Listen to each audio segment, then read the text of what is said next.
The purpose of DNA replication is to ensure that each cell in an organism has a complete and correct copy of the organism's genetic data.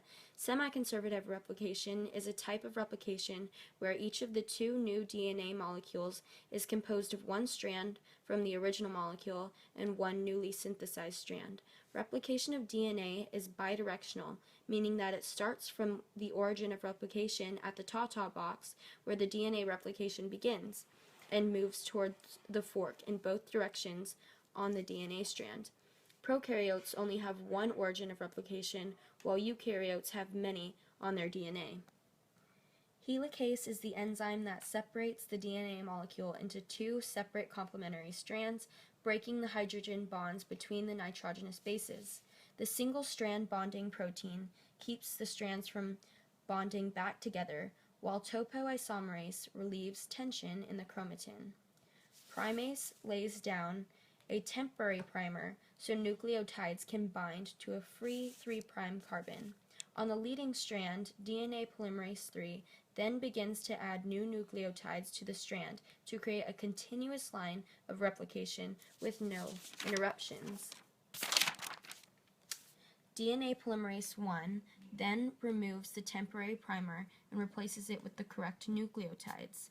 Ligase connects the gap between where the primer used to be and the newly replicated DNA strand starts to form a phosphodiester bond between the two.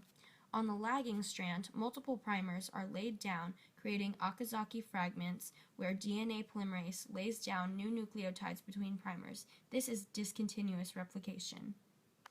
The monomer of DNA is nucleic acid. On the sugar of the monomer, there are 5 carbons. The first carbon is located at the point where the nitrogenous base and sugars are connected. The rest of the carbons move around the sugar clockwise, with the last carbon ending here.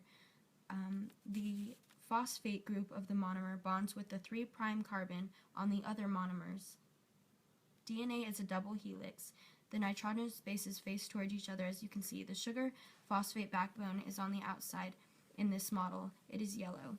The two strands run antiparallel to each other, meaning a 5' to 3' strand will be complementary to a 3' to 5' strand, and vice versa. According to Shargraph's rules, adenine will bind to thymine, and guanine will always Deoxyribose has bond an to cytosine. oxygen only on the 3rd carbon, while ribose has an oxygen on the 2nd and 3rd carbon, causing it to be unstable, unlike deoxyribose, which is stable. DNA is double-stranded while RNA is single-stranded, and in DNA they use the bases A, T, G, and C, while in RNA they use the bases A, U, G, and C. The two purines are adenine and guanine, which are double-ringed. The two pyridamines are thymine and cytosine.